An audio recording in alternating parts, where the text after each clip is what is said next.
मधुर आवाज़ चैनल में आपका स्वागत है। हमारी आज की कहानी है बहू ने एक रोटी के लिए तरसा दिया। जेठ महीने के आग उगलते मौसम में गोविंद जी आंगन में रखी चारपाई पर लेटे हुए थे। पसीने से तरबतर आसमान की ओर निहारते हुए वे अपनी स्वर्गवासी पत्नी को याद करते हुए लगातार आंसू बहाए जा रहे थे। 2 बजे थे, लेकिन उनकी आंखों में से नींद गायब थी। नींद आती भी तो कैसे? सुबह से अनाज का एक दाना भी उनके मुंह में नहीं गया था। अब तो उनके पेट की आंतें भी खाने की गुहार लगा रही थीं। गोविंद जी धीरे से रसोई घर में जाकर खाना ढूंढने लगे, लेकिन खाने के लिए कुछ पड़ा ही नहीं था।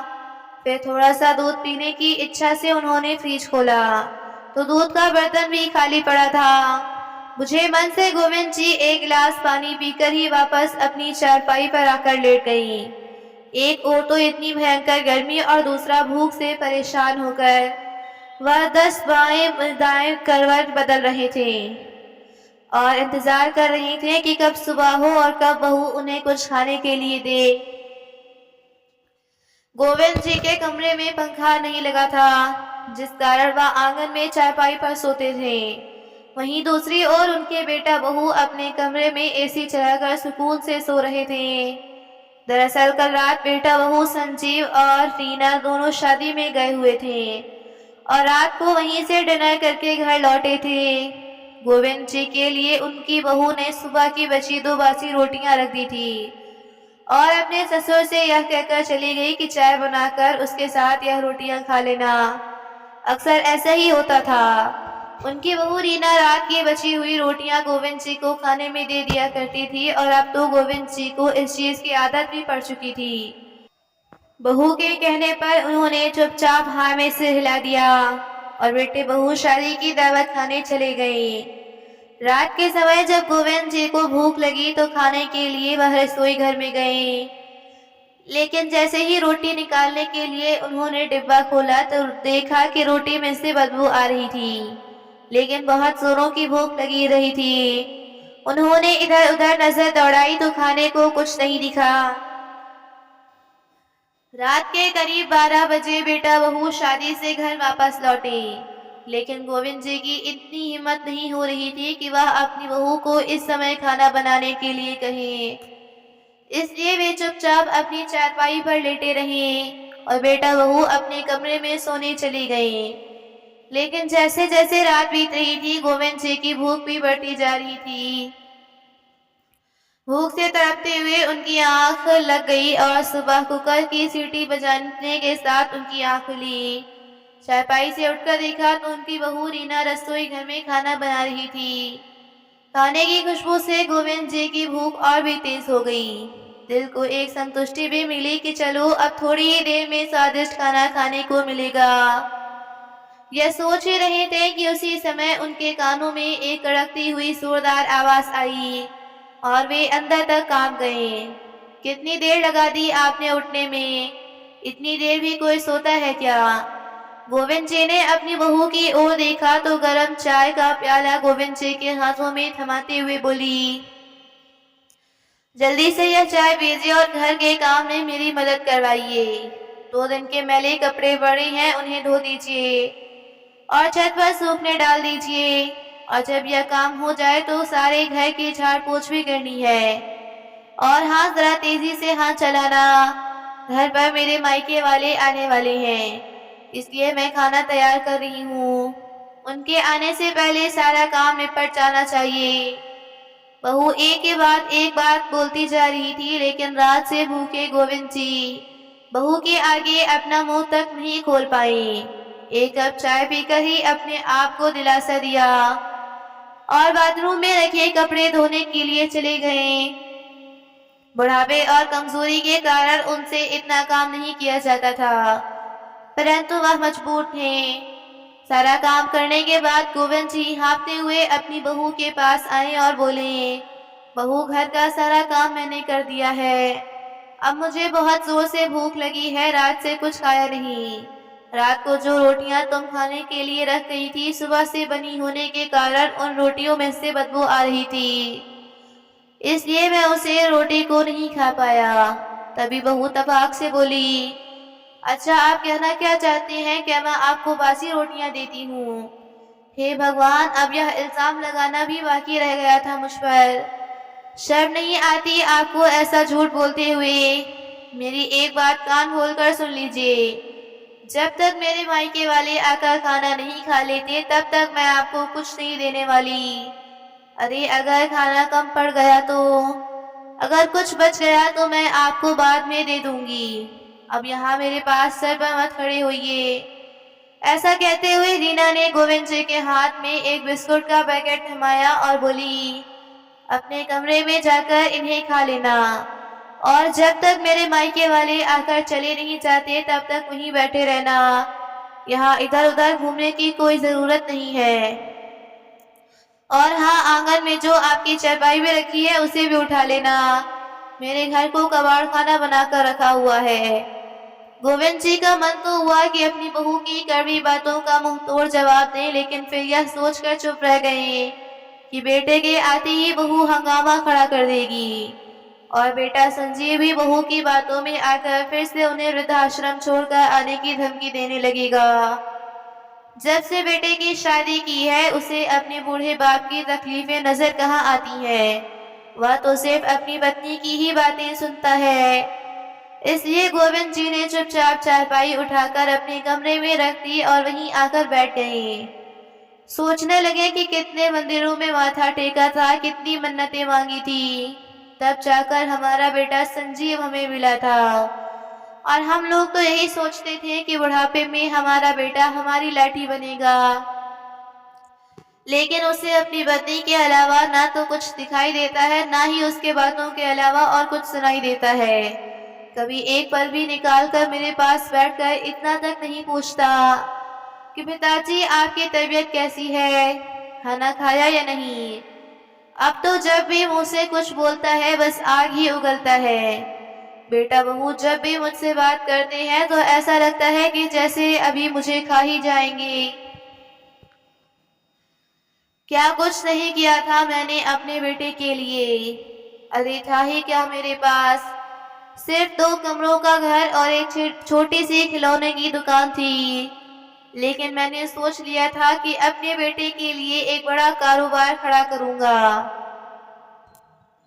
इसलिए उसके होने के बाद मैंने दुगनी मेहनत की और लगातार 10 साल की मेहनत के बाद मैंने एक छोटी सी दुकान शोरूम में तब्दील हो गई थी।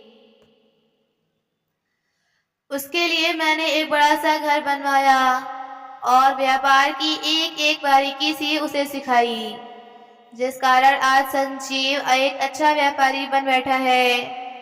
उसके बाद उसकी पसंद की लड़की से उसकी शादी भी करवा दी और बहू घर में आ गई। सब कुछ कितने अच्छे से चल रहा था। तब तो मेरी पत्नी शारदा भी जिंदा थी, लेकिन अचानक उसे डेंगू बुखार हुआ और लाख कोशिशों के बावजूद भी मेरी पत्नी शारदा मुझे छोड़कर चली गई। जब तक शारदा मेरे साथ थी तब तक मैं इस घर का मुखिया हुआ करता था। बेटा बहू कितना मान देते थे मुझे, खाने पीने की कोई दिक्कत नहीं थी। मैं दुकान संभालता था और मेरी पत्नी अपनी बहू के साथ घर के सारे काम संभाल लेती थी। लेकिन उसके जाने के बाद मेरी तो जैसे दुनिया ही उजड़ गई। मैं तो जैसे बेटा बहू पर बोझ बन गया। धीरे धीरे बेटे ने दुकान पर कब्जा किया और बहू ने पूरे घर पर कब्जा कर लिया और मुझे एक कमरे तक सीमित कर दिया गया। अपने ही घर में मैं कहीं आ जा नहीं सकता हूँ। कुछ दिनों के लिए मेरी तबीयत क्या खराब हुई, बेटे ने तो मुझे दुकान पर बैठने से ही मना कर दिया, या कहकर कि आप अब बूढ़े हो चुके हैं, तबीयत खराब हो जाएगी तो कौन संभालेगा, अब दुकान पर आपकी कोई जरूरत नहीं है, दुकान मैं बहुत अच्छे से संभाल सकता हूँ। ऐसा कहकर उसने दुकान पर कब्जा जमा लिया।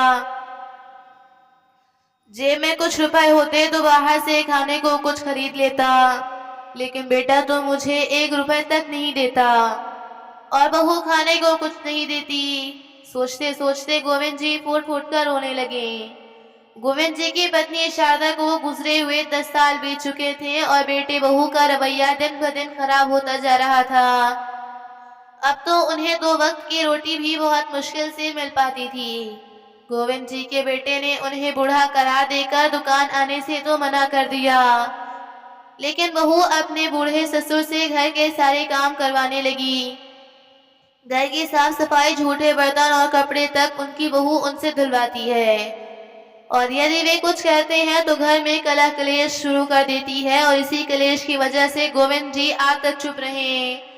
समय बीतने के साथ साथ उनके बेटे और बहू का रवैया तो बद से बदतर होता जा रहा था, लेकिन बेटे और बहू को उन पर इतनी भी दया नहीं आई कि उनकी उम्र बढ़ती जा रही है तो घर का इतना काम वह कैसे कर पाएंगे। गोविंद जी का एक पोता भी है जो इंजीनियरिंग की पढ़ाई करने के लिए विदेश चला गया। अब उनका पोता जब छोटा था तब गोविंद जी अक्सर उसके साथ खेल कूद किया करते थे, और उनके पोते अजय को भी अपने दादाजी के साथ घूमना फिरना और खेलना बहुत अच्छा लगता था। अक्सर दादाजी उससे कभी पार्क में घुमाने ले जाया करते तो कभी बाजार में। दादा पोते में प्यार इतना था कि जब तक रात में अपने दादाजी से वह कहानी नहीं सुन लेता था तब तक उसे नींद नहीं आती थी।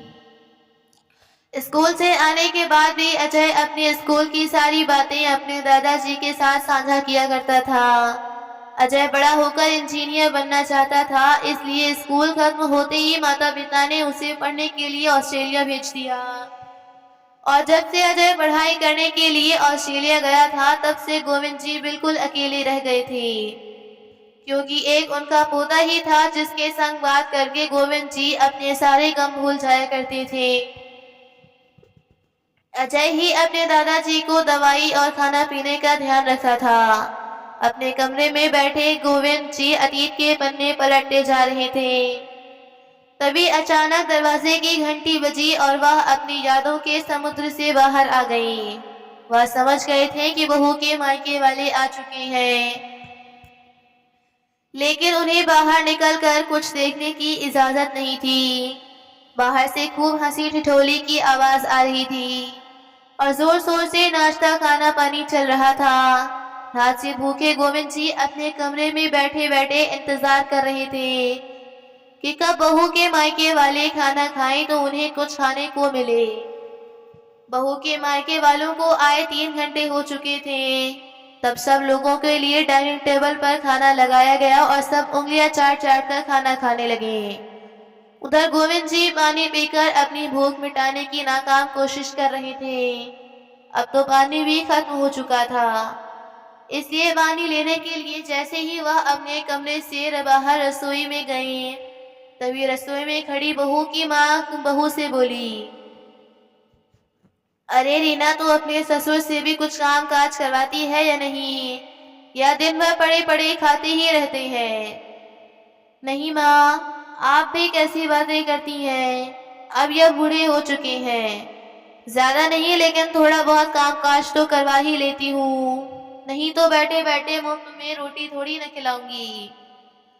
बातें करते हुए दोनों हंसने लगी और बाहर चली गईं। गोविंद जी रसोई में खड़े खड़े अपनी बहू और समधन की बातें सुन रहे थे। उनके शब्द उनके दिल में तीर की तरह चुभ रहे थे और आंखों में आंसू बहते जा रहे थे। मन ही मन सोच रहे थे कि दिल तो करता है अभी बोल दूं कि मैं तुम लोगों की कमाई नहीं खा रहा, यह दुकान या बड़ा सा घर सब कुछ मेरा खरीदा हुआ है। सोचते सोचते गोविंद जी के हाथों से पानी का गिलास गिर गया और रसोई घर में चारों तरफ पानी फैल गया था। गिलास गिरने की आवाज सुनकर बहू भागती हुई आई और रसोई में चारों तरफ पानी गिरा देखकर जोर से चिल्लाते हुए बोली, आपको एक बात समझ नहीं आती क्या? जब मैंने आपको रसोई में आने से मना किया था फिर क्यों आए रसोई में? पूरी रसोई गंदी कर दी। चलिए अब जल्दी से साफ कीजिए। बहू का इस तरह से जोर जोर से चिल्लाना क्या कम था कि उनका बेटा भी पीछे से चिल्लाता हुआ आया। पिताजी, जब रीना ने आपको यहाँ आने से मना किया था तो फिर रसोई घर में क्यों आए? अरे, पूरे घर में इधर उधर घूमना क्या जरूरी है आपका? एक जगह पर बैठा नहीं जाता, सारा मजा खराब कर दिया। ऐसा कहते हुए बेटा बहू पैर पटकते हुए चले गए। भूखे रहने का दर्द इतना नहीं था जितना अपने ही बच्चों से जिल्लत भरी बातें सुनने को था। आज गोविंद जी पूरी तरह से टूट चुके थे। भरी आंखें लिए कांपते हाथों से उन्होंने रसोई साफ की और नजरें झुकाए वह अपने कमरे में चले गए और अपनी किस्मत पर फूट फूट कर रोने लगे। खाना खाने के बाद सभी लोग चले गए और गोविंद जी अभी तक अपने खाने का इंतजार कर रहे थे कि बहू कुछ खाने को दे दे, लेकिन बहू तो रसोई बंद करके अपने कमरे में जाकर लेट गई। गोविंद जी बहू को आवाज देते हुए बोले, बेटा कुछ खाने को दे दो, बहुत भूख लगी है। तो बेटा बहू दोनों ही गुस्से में चिल्लाते हुए बोले, मेहमानों के सामने हमारी बेइज्जती कर दी, आज आपको खाने को कुछ नहीं मिलेगा। अगर चुपचाप घर पर रहना है तो रहो, नहीं तो इस घर से निकल जाओ, हमें आपकी कोई जरूरत नहीं है। अपने बेटे की यह बातें सुनकर गोविंद जी अंदर तक टूट चुके थे। उन्हें समझ में नहीं आ रहा था कि क्या करें, कहाँ जाए, लेकिन अब यह अपमान भी उनके बर्दाश्त से बाहर हो चुका था। बैठे बैठे उन्हें कुछ याद आया और उन्होंने अपना संदूक खोला। संदूक में उनके पुराने पर्स में कुछ पैसे रखे थे। वह पैसे निकालकर उन्होंने अपनी जेब में डाले और अपनी छड़ी उठाकर बाहर की ओर चल दिए। बेटे बहू ने उन्हें जाते हुए देखा, लेकिन किसी ने रोककर इतना नहीं पूछा कि पिताजी कहाँ जा रहे हो। गोविंद जी की जेब में कुल मिलाकर 700 रुपए पड़े थे। चलते हुए वह सोचते जा रहे थे कि इन 700 रुपए का वह क्या कर सकते हैं। भूख भी बहुत जोरों से लगी थी, इसलिए उन्होंने सबसे पहले 50 रुपए से एक छोटे से ढाबे पर रखकर खाना खाया और पेट की भूख शांत की। गोविंद जी शुरू से ही एक सफल व्यापारी थे। वह बूढ़े जरूर हो चुके थे, लेकिन दिमाग अब भी बिजनेसमैन वाला ही था। बाकी के बच्चे 650 रुपए हाथ में लेकर सोचने लगे कि ऐसा क्या किया जाए जिससे भूखे पेट न सोना पड़े। बहुत सोच विचार करने के बाद उन्होंने बचे हुए पैसों से कुछ चिप्स के पैकेट खरीदे और एयरपोर्ट के बाहर जाकर आने जाने वालों को चिप्स बेचने लगे। काफी देर तक चिप्स खरीदने के लिए कोई नहीं आया। गर्मी में खड़े खड़े वह पसीने से भीग रहे थे, लेकिन फिर भी उन्होंने हौसला बनाए रखा। धीरे धीरे उनके चिप्स के पैकेट बिकने लगे और शाम होने का सारा चिप्स के पैकेट बिक चुके थे। अब उन्हें 150 रुपए का फायदा भी हो गया था। रात होने को थी तो घर लौटते हुए उन्होंने रास्ते में ढाबे से खाना खाया, क्योंकि उन्हें पता था कि घर पर बहू तो खाने को कुछ देने वाली नहीं है। इसलिए खाना खाकर वह घर लौट आए। अब हर रोज गोविंद जी ऐसा ही करने लगे।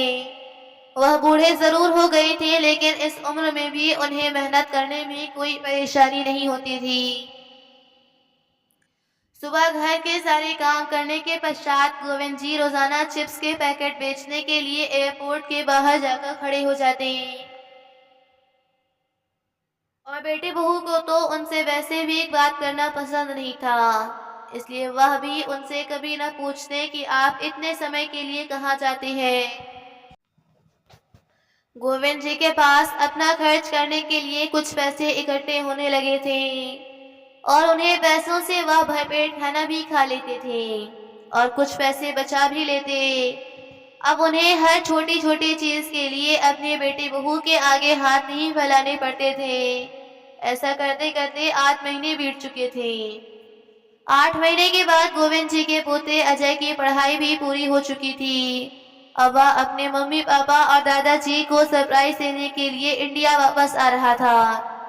फ्लाइट में बैठे बैठे मन ही मन सोच रहा था कि मुझे अचानक अपने सामने देखकर मेरे मम्मी पापा कितने खुश हो जाएंगे और दादाजी तो मुझे गले से लगा लेंगे। आखिर इतने सालों बाद वो अपने बेस्ट फ्रेंड से मिलेंगे। अजय के साथ उसका एक दोस्त भी इंडिया वापस आ रहा था। दोनों दोस्त आपस में बैठकर बातें कर रहे थे। अजय अपने दोस्त को अपने दादाजी के बारे में बता रहा था कि उसके विदेश जाने की बात सुनते ही उसके दादाजी की आंखों में आंसू आ गए थे और आज उसे अचानक अपने सामने देखकर उसके दादाजी खुशी का तो कोई ठिकाना ही न रहेगा। जैसे ही अजय अपने दोस्त के साथ एयरपोर्ट से बाहर निकला तो वही गेट के बाहर उसके दादाजी बहुत से चिप्स के पैकेट हाथ में लिए बेच रहे थे और रह रहकर अपने रुमाल से अपना पसीना पोंछ रहे थे। उसी समय अजय के दोस्त ने उसे कहा, अजय यह तो तुम्हारे दादाजी जैसे लग रहे हैं। वे दोनों गोविंद जी के नजदीक आए। जाकर देखा तो अजय की आंखें फटी की फटी रह गईं, क्योंकि वह सचमुच उसके दादा ही थे। दादाजी आने जाने वाले लोगों को बुला बुलाकर चिप्स के पैकेट खरीदने के लिए गुजारिश कर रहे थे। जैसे ही अजय उनके पास गया तो बिना देखे ही उन्होंने उसे बोला, यह चिप्स खरीद लो बेटा, 10 रुपए का एक पैकेट है, बताओ कौन सा चाहिए। उसी समय अजय की आंखों से झरझर आंसू बहने लगे। भरे गले से अजय बोला, मुझे तो बस मेरे दादाजी चाहिए। अपने पोते की आवाज सुनकर गोविंद जी ने जैसे ही नजरें उठाई तो सामने उनका पोता अजय खड़ा था। दोनों दादा पोता एक दूसरे से खूब कसकर गले मिले और फूट फूट कर रोने लगे। पास में खड़ा अजय का दोस्त यह सारा नजारा देख रहा था और उसकी भी आंखों से आंसू बह निकले। फिर अजय ने अपने दादाजी की ओर गौर से देखा। वह पहले से बहुत ज्यादा कमजोर हो चुके थे। उनके चेहरे को देखते ही उसे प्रतीत हुआ मानो उन पर वेदनाओं की पहाड़ चकनाचूर हुए हो। भले गले से पूछा, दादाजी लेकिन आप यहाँ ऐसी हालत में चिप्स क्यों बेच रहे हैं? इस उम्र में तो आपको आराम करना चाहिए। अब आपको चिप्स बेचने की क्या जरूरत पड़ गई? और मम्मी पापा कहाँ हैं? क्या उन्होंने आपको यह सब करने से मना नहीं किया? देखिए तो कितनी तेज गर्मी पड़ रही है और आप पसीने से पूरी तरह भीग चुके हैं। अगर आपको कुछ हो जाता तो मेरा क्या होता? पहले ही मैं अपनी दादी को खो चुका हूँ। आज इतने दिनों बाद अपने पोते के मुंह से अपनापन और प्यार भरे शब्द सुनकर गोविंद जी फूट फूट कर रोने लगे। जैसे ही गोविंद जी ने अपने पोते को अपने ऊपर हुए अत्याचारों के बारे में सब कुछ बताया तो अजय के पैरों तले जमीन खिसक गई। उसका सर चकराने लगा। आज तक तो वह अपने जिन माता पिता को भगवान का दर्जा देता आया था, उनकी करतूत सुनकर वह दंग रह गया था। इंसान के भेष में कोई शैतानों वाली हरकत भी कर सकता है, उसे यह बात मालूम नहीं थी। लेकिन अब अजय ने ठान लिया था कि जिन लोगों ने उसके दादाजी के साथ जानवरों से भी बदतर सलूक किया है, उन्हें वह सबक सिखा कर रहेगा। लेकिन सबसे पहले वह अपने दादाजी को एक बढ़िया से होटल में लेकर गया और वहां पर उन्हें स्वादिष्ट खाना खिलाया और उसके बाद उस होटल में उनके लिए एक आरामदायक कमरा बुक करवा दिया और उनके सभी जरूरत की चीजें उनके पास रखवा दी। थोड़ी देर उनके साथ समय बिताया और फिर बोला, दादाजी आप यहाँ आराम से रहिए, मैं बीच बीच में आकर आपसे मिलता रहूंगा। आपके लिए खाना वेटर आकर आपके कमरे में आपको देकर आ जाएगा। आपको कहीं जाने की जरूरत नहीं होगी। ऐसा कहकर अजय अपने घर की ओर चल दिया। जैसे ही अजय घर पहुंचा तो उसे अपने सामने खड़ा देखकर उसकी माँ बहुत खुश हो गई और बोली, अरे बेटा तुमने बताया नहीं कि तुम भारत वापस आ रहे हो। हमें बताते तो हम तुम्हारे स्वागत की अच्छी तैयारी करके रखते। फिर अजय अपनी माँ की आंखों में आंखें डालते हुए गंभीर स्वर में बोला, लेकिन अगर मैं पहले बता देता तो मैं वह सब कैसे देखता जो मैं आज अपनी आंखों से देखा है। तभी रीना जल्दी से अपने पति को आवाज लगाते हुए बोली, अजी देखिए तो हमारा बेटा आया है, कुछ ही सालों में कितना बड़ा हो गया है। आंखों में खुशी के आंसू लिए जैसे ही रीना अपने बेटे को गले लगाने लगी, तभी अजय ने अपनी माँ का हाथ पीछे झटक दिया और बोला, माँ पहले मुझे ये बताओ कि दादाजी कहाँ है? वह घर में नजर क्यों नहीं आ रही? ऐसा कहते हुए अजय अपने दादाजी के कमरे में चला गया, लेकिन दादाजी वहां भी नहीं थे। या उसे भी मालूम था कि वह बस अपने माता पिता के सामने नाटक कर रहा है। तभी रीना घबराई से उसके पीछे आई और फीकी सी हंसी लिए बोली, अरे बेटा, तुझे तो मालूम है तेरे दादाजी कुछ काम धाम तो करते नहीं, बस सारा दिन खाते पीते रहते हैं और अपने कमरे में पड़े पड़े बोर होते रहते हैं। इसलिए हमने ही उन्हें कहा था कि कभी कभार बाहर भी चले जाया करो, नहीं तो हड्डियां जाम हो जाएंगी। अपनी माँ के मुंह से ऐसी बातें सुनकर अजय की हैरानी का ठिकाना न रहा। सुबह से रात हो चुकी थी, लेकिन गोविंद जी अभी तक घर नहीं लौटे थे।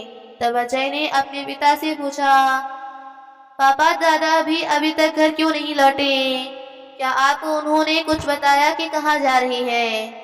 अरे बेटा, कभी कभी तेरे दादाजी अपने दोस्त के घर चले जाते हैं, तो वहीं पर 1-2 दिन लगा देते हैं। चिंता करने की कोई बात नहीं है। रात बहुत हो चुकी है, अब तुम अपने कमरे में जाकर सो जाओ।